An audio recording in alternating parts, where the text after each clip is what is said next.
ইন্না আনজালনাহু ফি লাইলাতিল কদর ওমা আদরাকা মা লাইলাতুল কদর।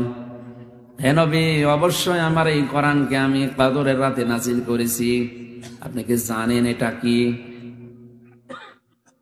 এই যে ওমা আদরাকা মা লাইলাতুল কদর, এই শব্দটা দেওয়ার কারণ হচ্ছে ইস্তেফহাম, প্রশ্নবোধক চিহ্ন দিচ্ছেন।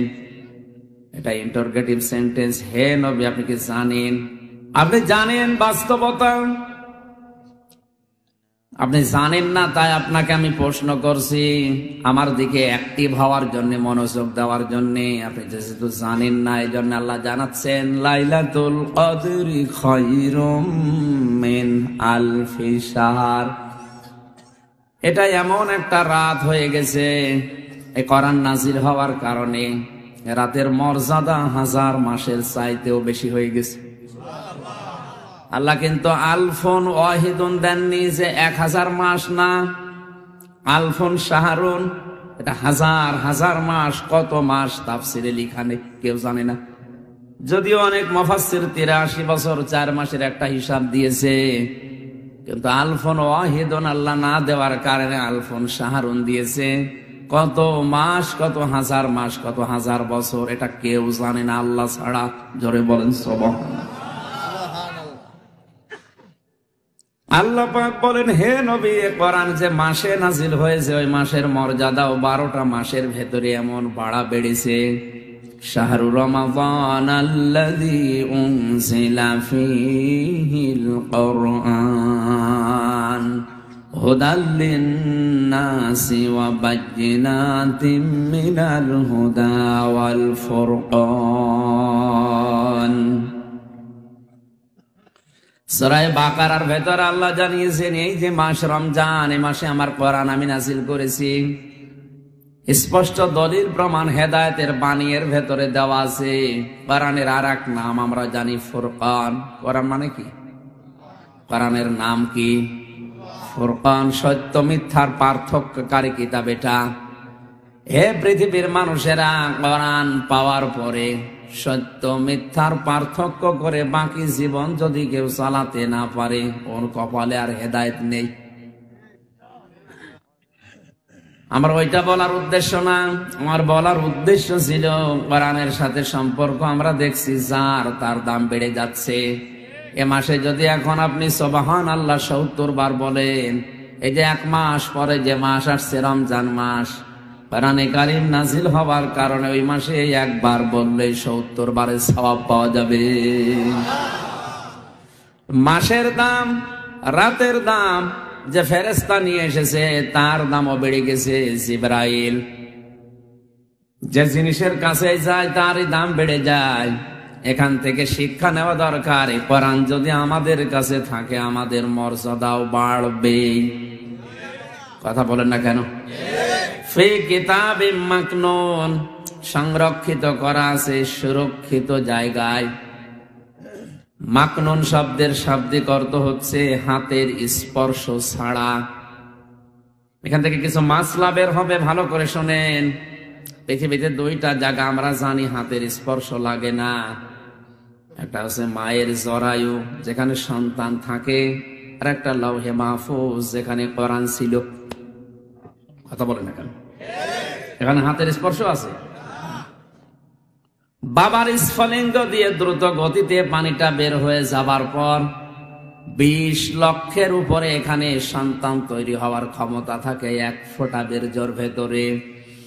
বিজ্ঞান জানিয়েছে এটা বাবার স্ফলিঙ্গ দিয়ে লজ্জা স্থান দিয়ে বের হওয়ার সঙ্গে সঙ্গে এটা মায়ের জরায়ুতে যাওয়ার আগে যে রাস্তাটা, সবগুলো যেতে থাকে মায়ের ওই জায়গাতে। যেতে যেতে অনেকেই জরায়ুর দেওয়ালের সাথে ধাক্কা লেগে পড়ে যায়। 20 লক্ষের ভেতরে হামজা শুধু একা ওই জায়গায় গেছে, বাকি 19,99,999টা শেষ। কেউ ওই জায়গা পর্যন্ত যেতে পারেনি। আল্লাহ দয়া করে ওখানে আমাকে পাশ করিয়ে জিতিয়ে দিয়েছেন। ওখানে যাবার পরে শুধু শেষ করেননি, 40 দিন 40 দিনে পরিবর্ধন করেছে।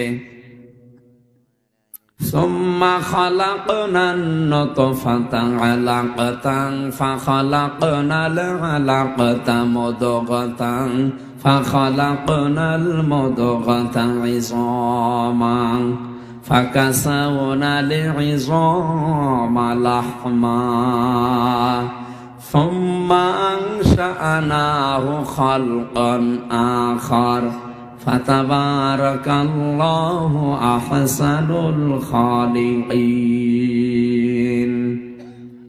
আল্লাহ পাক বলেন বীর্যটা ওখানে যাবার 40 দিনের পরে আমি জমাট বাঁধা রক্ত বানাই। কি বানাই? 40 দিন পরে ওটা আলাক বানাই, এরপরে মদগা বানাই। 40 দিন এভাবে করতে করতে 6 মাসের ভেতরে পূর্ণাঙ্গ রূপ দিয়ে দেই। চামড়া দিয়ে, গোশত দিয়ে, চর্বি দিয়ে আমি এগুলো ঢেকে ফেলি। বিজ্ঞান এখন পরীক্ষা করে দেখছে, বাবার এই যে নাপাক পানিটা, যেটা দুনিয়ার কোন জায়গায় দাম নেই, মর্যাদা নেই, কেউ ফিরিয়ে দিলেও নেবে না। নেবে? শরীর থেকে বের হওয়ার সঙ্গে সঙ্গে গোসল ফরজ হয়ে যায়। এমন একটা নাপাক জিনিস দিয়ে আমার আল্লাহ কুদরতি ভাবে মায়ের জরায়ুর ওই জায়গাতে 4টা জিনিস তৈরি করে: চুল, রগ, হাড় আর পর্দা। মায়ের রেহেমের ওই জায়গায় যে নাপাক পানিটার থলি ছিল, ওই পানিটা দিয়ে আরো 4টা জিনিস বানায়: রক্ত, গোশত, চর্বি আর চামড়া। 4-8টা জিনিস যখন এক হয়ে যায়, মহান আল্লাহ তখন নিজের রব নামের কারণে 5টা জিনিস বান্দাকে দান করে। وَجَعَلَ لَكُمُ السَّمْعَ وَالْأَبْصَارَ وَالْأَفْئِدَةَ إلى آخر آية। সূরা নাহাল 14 নম্বর পারার 14 নম্বর পৃষ্ঠার 14 নম্বর লাইনের 78 নম্বর আয়াতের মাঝের অংশে আছে। যত তাফসীর আছে আধুনিক গুলো দেখবেন এখানে আছে।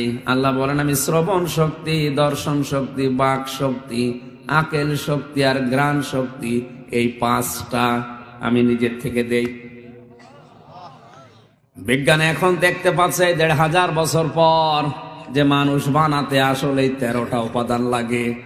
মার বাবা মিলে 4-8টা, মহান আল্লাহ দিয়েছেন 5টা। 8-5 কত? 8-5 13টা জিনিস এক হয়ে যাওয়ার পরে তখন ক্ষুধার উদ্রেক হয়, ক্ষুধা লাগে মানুষের। বাইরের থেকে কোনো খাবার পাঠানোর পদ্ধতি নেই। এই জন্য আল্লাহ মায়ের মাসিক অসুখ বন্ধ করে নাভির সাথে সন্তানের লাভের তার জুড়ে দেয়। এই খাবারটা আল্লাহ পৌঁছায় ওখানে।